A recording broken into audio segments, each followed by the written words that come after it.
வணக்கம். அன்பார்ந்த வரம் டிவி நேயர்களுக்கு உங்கள் ஜோதிடர் ஜேஎம்எஸ் சந்திரமௌலியின் பதிவு.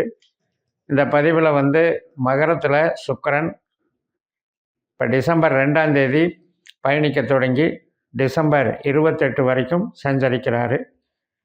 ஏன் இந்த பதிவில் சுக்கிரனுக்கு முக்கியத்துவம் கொடுக்குறோம் அப்படின்னா, செவ்வாய் வக்கரகதியில் கடகராசியிலிருந்து சுக்கிரனை பார்க்கறதுனால செவ்வாய் சுக்கிரன் பார்வை சம்மந்தப்பட்டு சில விஷயங்களை நம்ம பகிர்ந்துக்கிருக்கோம். இந்த பதிவு மீன லக்ன அன்பர்களுக்கு சுக்கிரன் லாபஸ்தானமான மகர ராசியில் 27 நாட்கள் பயணிக்கிறாரு. அதற்கான பலன் இப்போ 2ஆம் தேதி டிசம்பர் 2லிருந்து டிசம்பர் 28 வரைக்கும் இந்த 27 நாட்களில் மகர ராசியில் இருக்கக்கூடிய 3 நட்சத்திரத்தின் வழியாக பயணிப்பார். நம்ம பாஸ்கர அஸ்ட்ராலஜி சிஸ்டத்தில் ஒரு கிரகம் ஒரு நட்சத்திரத்தின் வழியாகத்தான் பலனை தருதுங்கிறது தான் அது நமக்கு விதி. இப்போ நமக்கு அட்டமாதிபதி 8 சுக்கிரன் அப்படின்னு சொன்னாலும், 3ஆம் இடத்துக்கும் 8ஆம் இடத்துக்கும் உரியவர்னு சொன்னாலும், நட்சத்திர ஆற்றல் எங்கே இருக்குதுன்னு பார்க்கணும். நமக்கு பணம் கொடுக்குற ஸ்தானமான 2ஆம் இடமான தனஸ்தானத்தில் தான் சுக்கிரனுடைய பரணி நட்சத்திரம் இருக்குது. 6ஆம் இடமான வேலை செய்யணும் அப்படிங்கிற ஒரு இடம்தான் சிம்ம ராசி, அங்கே பூர நட்சத்திரமாக இருக்குது. 10ஆம் இடமான தனுசு ராசி தான் நம்மளுடைய தொழிலை குறிக்கிற ராசி, அங்கே பூராட நட்சத்திரமாக இருக்குது. இந்த 2, 6, 10ங்கிற கான்செப்ட் சுக்கிரன் தன்னுடைய சொந்த நட்சத்திரத்திலே இருந்தாருன்னா, அவருடைய திசை நடந்ததுன்னா நமக்கு மிகப்பெரிய தொழில் வளர்ச்சியை உண்டு பண்ணி கொடுத்துருவார். அப்படிப்பட்ட ஒரு நல்ல ஒரு கிரகம்தான் சுக்கிரன். அவர் லாபஸ்தானத்துக்கு வர்றாரு அப்படிங்கும்போது நம்ம எதிர்பார்த்த தனவரவு, பணவரவு, தொழில் பலம், உத்தியோக உயர்வு இதெல்லாம் வளர்ச்சியை பண்ணுதுங்கிறது தான் அர்த்தம். இப்போ அதே நேரத்தில் நமக்கு ஜனன ஜாதகத்தில் சுக்கிரன் நல்லா இருக்கணும், தொழில் ஸ்தானத்துக்கு சம்மந்தப்பட்டவராகவே வந்திருக்கணும். அது எப்படின்னா உபநட்சத்திர கான்செப்டை எடுக்கணும். இப்போ நம்ம பதிவில் சொல்லும்போது நட்சத்திரங்கிறத ஈஸியாக சொல்லிடுறோம். ஆனால் நம்ம ஜனன ஜாதகத்தை பிறந்த நேரத்தை வச்சு கணிக்கும் பொழுது அதில் உபநட்சத்திரங்கிறது ஒவ்வொரு நட்சத்திரத்துலேயும் 9 உபநட்சத்திரம் இருக்குது. அதில் சுக்கிரன் வந்திருந்தாருன்னா, தொழில் ஸ்தானத்துக்கு உபநட்சத்திரமாக வந்திருந்தாருன்னா நமக்கு எதிர்பார்த்த தொழில் வளர்ச்சி, எதிர்பார்த்த நல்ல தொழில் பலத்தை இந்த திசாபுத்தி அந்தரத்தில் சுக்கிரன் கொடுப்பார். இந்த மாதிரி லாபஸ்தானத்தில் வரக்கூடிய கோச்சாரத்துலையும் கொடுப்பார். அதோடு இல்லாமல் இந்த சுக்கிரன் அந்த 3 நட்சத்திரத்தில் மகர ராசியில் பயணிக்கும்போது அது சார்ந்தும் சில மாற்று ஒரு எஃபெக்டை கொடுப்பார். இப்போ நமக்கு சூரியன் 6ஆம் அதிபதி, ஆனால் 11ஆம் இடத்துக்கு அது 8ஆம் அதிபதி. அதனால் சில 11ஆம் இடம்ங்கிறது நண்பர்களை குறிக்குது, மூத்த சகோதர சகோதரியை குறிக்கிறது. அந்த ஸ்தானத்துக்கு அந்த சூரிய நட்சத்திரம் போகிறது கொஞ்சம் இடைஞ்சலாக இருக்கும். இப்போ டிசம்பர் 2ஆம் தேதியிலேருந்து டிசம்பர் 11 வரைக்கும் அந்த தாக்கம் இருக்கும்.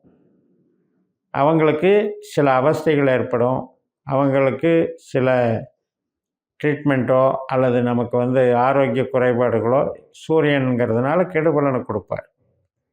அதே நேரத்தில் சூரியன் அந்த மகரத்துக்கு லாபஸ்தானமான விருச்சிகத்தில் இருக்கார். 16ஆம் தேதி வரைக்கும் சூரியன் அங்கே தான் இருப்பார். அதனால் பெரிய அளவில் பாதிக்காமையும் பார்த்துக்குவார். இப்போ அடுத்த பாயிண்ட்டு திருவோண நட்சத்திரத்துக்கு வருது சுக்கிரன். அப்போ 11ஆம் தேதியிலிருந்து 23ஆம் தேதி வரைக்கும் 12 நாட்கள் சந்திரன் மாதிரி சுக்கிரன் செயல்படுறார். சந்திரன் நமக்கு பூர்வ புண்ணிய கிரகம். சந்திரனுடைய நட்சத்திரம் நமக்கு எங்கே இருக்குது? 3ஆம் இடம், 7ஆம் இடம், 11ஆம் இடத்துல இருக்குது.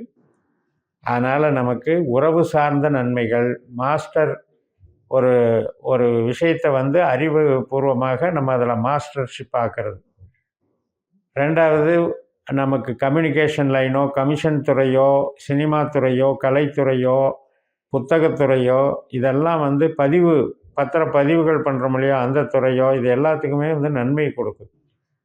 சிறு பிரயாணங்கள், நினைத்த நபர்களை சந்தித்தல், இதுக்கெல்லாம் கணவன் மனைவி உறவு இதுக்கெல்லாம் சாதகத்தை கொடுக்கறது தான் சந்திரன். அப்போ திருவோணத்தில் சுக்கிரன் போகும்போது இது சார்ந்த நன்மைகள் நடக்கும். நம்ம ஒரு இன்பத்தை பயன்படுத்திக்கலாம். குழந்தைகள் வழியிலையும் ஜாலியாக நமக்கு அந்த பொழுதை கொண்டு போகும். வெளியூர் பிரயாணங்கள் போகிறது வர்றது, சந்தோஷமான நிகழ்வுகளில் கலந்துக்கிறது, சுபகாரியங்களில் ஈடுபடுறது, சுபகாரியங்களுக்கான ஒரு ஆயத்த பணிகள் நமக்கு நல்லா நடக்கிறது, இதெல்லாம் நல்லபடியாக நமக்கு நிறைவேறும். அதுக்கு அடுத்தபடியாக 23ஆம் தேதியிலேருந்து 28ஆம் தேதி வரைக்கும் ஒரு 6 நாள் செவ்வாயினுடைய நட்சத்திரத்தில் செவ்வாய் மாதிரி செயல்படுறாரு. அந்த செவ்வாய் தான் இப்போ நமக்கு மீன லக்னத்திற்கு 5ஆம் இடத்துல இருக்கார். கடகராசியில் வக்கரகதியில் போயிட்டுருக்கார். அவருடைய பார்வை சுக்கிரன் மேலே விழுகுது. அப்போ இது ஒரு வகையில் நல்ல அமைப்பு தான். உறவுகள் சார்ந்த விஷயங்களுக்கும் ஒரு திருமணம் நிச்சயிக்கிறதுக்கு எல்லாத்துக்குமே சிறப்பாக இருக்கும். நூதனமான கருவிகள், இப்போ ஆர்கிடெக்டு சம்மந்தப்பட்டது, ஹார்ட்வேர் சம்மந்தப்பட்டது, ஸ்பேர் பார்ட் சம்மந்தப்பட்டதெல்லாம் நூதனமான கருவிகள், ரியல் எஸ்டேட்டு, விவசாயம், இது சார்ந்து நம்ம ஒரு டிசைனிங்கில் இருக்கிறது. அதனால் கலைத்துறையில் சினிமா துறையில் ஈடுபடுறது, இதெல்லாம் இந்த செவ்வாய் சுக்கிரன் காம்பினேஷன் நல்லா ஒர்க் அவுட் ஆகும். இஷ்ட தெய்வ வழிபாடு, குலதெய்வ வழிபாடு, ஆன்மீகம் சார்ந்த நன்மைகள் இதுக்கும் நல்லாயிருக்கும்.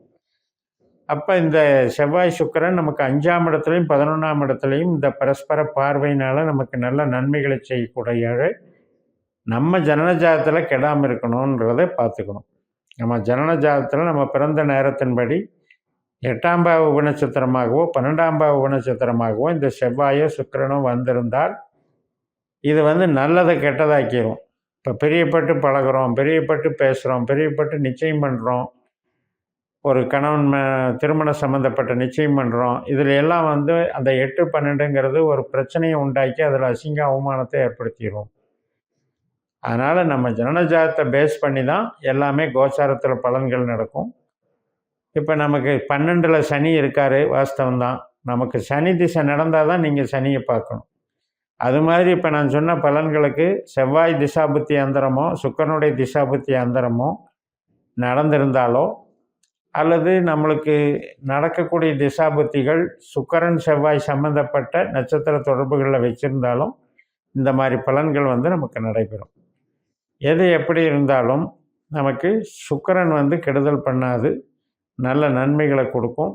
நமக்கு மனதிற்கினிய நிகழ்வுகள் நடக்கும், சுபகாரியங்களுக்கு நல்லாயிருக்கும். திருமணம் அப்படிங்கிற விஷயத்தில் ஆண்களுக்கான கலத்திரக்காரகனாக சுக்கிரன் இருக்கார், பெண்களுக்கான கலத்திரக்காரகனான செவ்வாய் இருக்கிறாரு. நம்ம பிறந்த ஜனன ஜாதகத்தில் இந்த 2 பேரும் அவங்களுடைய இது பாதிக்கப்படாமல் இருந்தால் திருமண வாழ்க்கை சிறப்பாக இருக்கும். அப்படிப்பட்ட ஒரு அமைப்பில் இருக்கிறவங்களுக்கு இந்த மாதிரி கோச்சாரத்தில் நன்மைகள் நடக்கும். இந்த 27 நாட்களும் அந்த மேரேஜ் ஃபிக்ஸ் ஆகிறது, அதுக்குண்டான ஒரு அடுத்தடுத்த நிகழ்வுகளுக்கு நீங்கள் ப்ரிப்பேர் ஆகிக்குவீங்க. அதே மாதிரி குழந்தைகள் சார்ந்த திருமண நிகழ்வுகளுக்கும் சாதகமாக இருக்கும். 5ஆம் இடம் என்பது 11ஆம் இடம் என்பது மொத்தத்தில் நமக்கு மகிழ்ச்சி தரக்கூடியது. அப்போ நம்ம என்னெல்லாம் இது நாள் வரைக்கும் உறவுகள் சார்ந்தோ நமக்கு ஒரு மூளை உழைப்பு சார்ந்தோ என்னெல்லாம் எதிர்பார்த்துக்கிட்டு இருந்தோமோ அதெல்லாம் நமக்கு சாதகமாக நடக்கிறதுக்கான வாய்ப்புகளை இங்கே உருவாக்கி கொடுத்தோம். அதனால் நாம் சுக்கிரனை பொறுத்த வரைக்கும் ஒரு திசை நடந்தால் மீன லக்னக்காரர்களுக்கு அது அட்டமாதிபதி திசை அப்படின்னு 19 நம்ம எடுத்துக்கூடாது.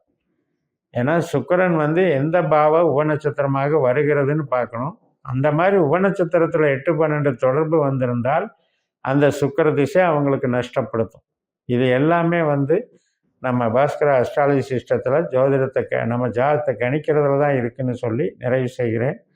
இந்த சேனலை சப்ஸ்கிரைப் பண்ணி ஷேர் பண்ணுங்கள். உங்கள் தனிப்பட்ட ஜாதக பலாபலன்களை என்னுடைய வாட்ஸ்அப் நம்பரில் தொடர்பு கொண்டு பலன் பெறுங்கள்.